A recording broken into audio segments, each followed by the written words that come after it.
পরিচ্ছন্নতা নিরিখে নজির গড়ল গঙ্গাসাগর। মেলা শেষের দিন সৈকত এলাকা পরিষ্কারের ঝাঁটা হাতে নেমে পড়লেন রাজ্যের 6 মন্ত্রী।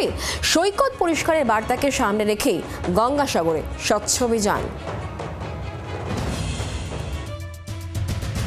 1,30,00,000-এর বেশি পুণ্যার্থী সমাগমে এবারের মতো শেষ হলো গঙ্গাসাগর মেলা। মেলা শেষের পর প্রশাসনের তৎপরতায় নজির গড়ল গঙ্গাসাগর। সাফাই অভিযানে নামলেন রাজ্যের 6 মন্ত্রী।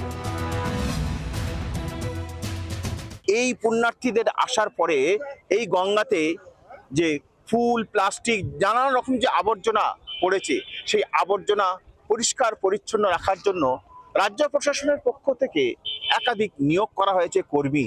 পুরুষ মহিলারা তারা সারাক্ষণ এই সি বিচে, অর্থাৎ যে 15 কিলোমিটার ধরে এই যে নদীবক্ষে, সেখানে পরিষ্কার পরিচ্ছন্ন রাখার জন্য বদ্ধপরিকর ছিল।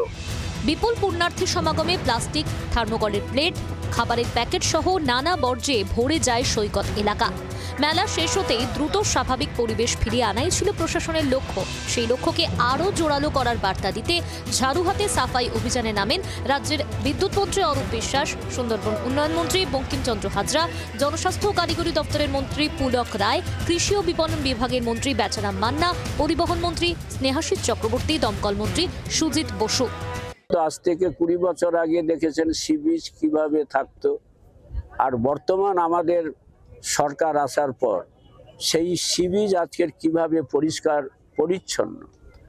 অতএব এইটাই হচ্ছে আমাদের সরকারের সবচেয়ে বড় অ্যাচিভমেন্ট, পরিবেশ বান্ধব মেলা হিসাবে একে গড়ে তোলা। মাননীয় মুখ্যমন্ত্রীর মস্তিষ্ক প্রসূত, তিনি ক্লিন অ্যান্ড গ্রিন গঙ্গাসাগর মেলা চাইছেন এবং করতে চেয়েছেন এবং সেটাকে সফল করেছেন। এটা আমরা গত 4-5 বছর ধরে আমাদের প্রয়াস যে প্লাস্টিক বর্জন করে একেবারে পরিবেশ বান্ধব একটা মেলাকে গড়ে তোলা। সব মিলিয়ে এবারের গঙ্গাসাগর মেলা শুধু পুণ্যস্নানের স্মৃতির ছাপই রেখে গেল না, পরিবেশ রক্ষার এক ইতিবাচক বার্তাও দিয়ে গেল। নকিবউদ্দিন গাজীর রিপোর্ট, জি 24 ঘন্টা।